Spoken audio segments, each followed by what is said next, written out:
muna son mu ba da sako. Sakon nan ga gwamnatin jiharmu mai albarka ta ɗauki saƙonmu ta isar da shi ga shugaban ƙasa. 'Yan jaridu masu albarka su ɗauki wannan saƙo namu su isar da shi ga shugaban ƙasa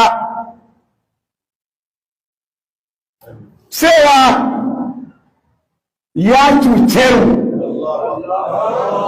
ya ci mutuncinmu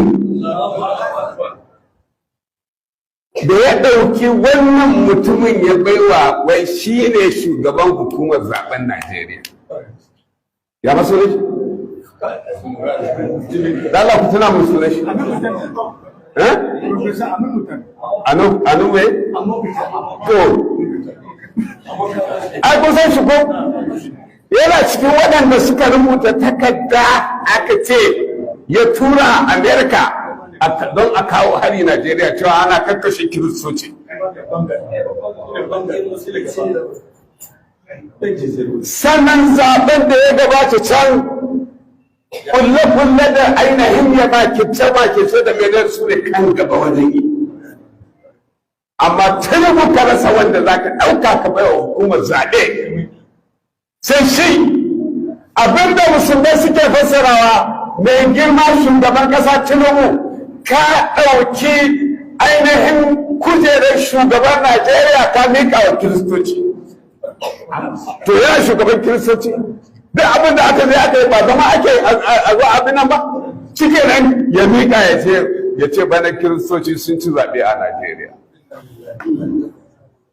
Wanda kuma wannan tasiriya ce da yardar Allah subhanahu wa ta'ala. Don Allah, don girman Allah, duk wanda ya ji wannan sako ya isar da shi duk inda ya kamata.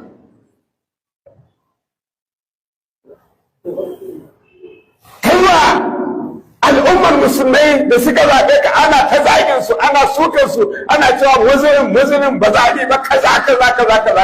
Wai kuma waɗannan yan iskar su da suka yi maka haka su ne abin kyautatawa. Bene da kaji abinci man ɗaya, biyu, uku, hudu kiristoci ba su yi ka ba. Su a suka yi ka. Me kai musu?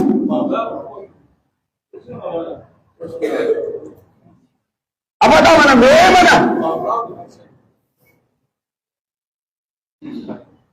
So wannan kira da babban murya ga dukkan jami'an da suke cikin gwamnatin nan kuma suna musulmi to su tsaya lallai su kwato wa al'ummar musulmai yancinsu.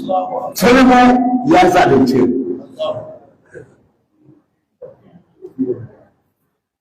Sannan maganar haraji muna kira ga 'yan majalisa har yanzu ba mu yarda da shi ba. Wannan tsarin haraji na yahudanci ba mu yarda da shi ba. Allah ya azurta mu Najeriya da arziki a ƙarƙashin ƙasa ba man fetur kawai ba ka ajiye shi ba gefe guda. Gwamnati ki zo ki tono a saida a bayan mutane arzikin da Allah ya ba su. Sai ka fi kana bin talakawa masu fama da ina za mu samu abincin da za mu ci kana cewa su ba da haraji. Komai wai za a yi abin sai a cire haraji.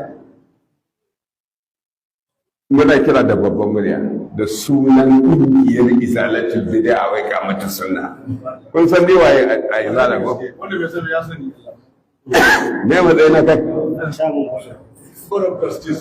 Board of Trustees. Ba mu yadda ba. Ba mu yadda ba. Kuma tabbas babu kokonto in Allah ya so yadda. Matukar ba ku gyara wannan ba, to za ku gani a ƙwaryar.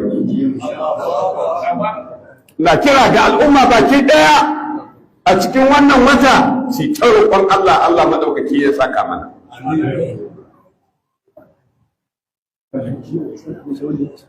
Ina fata kun babban da gyau. A isar da sako.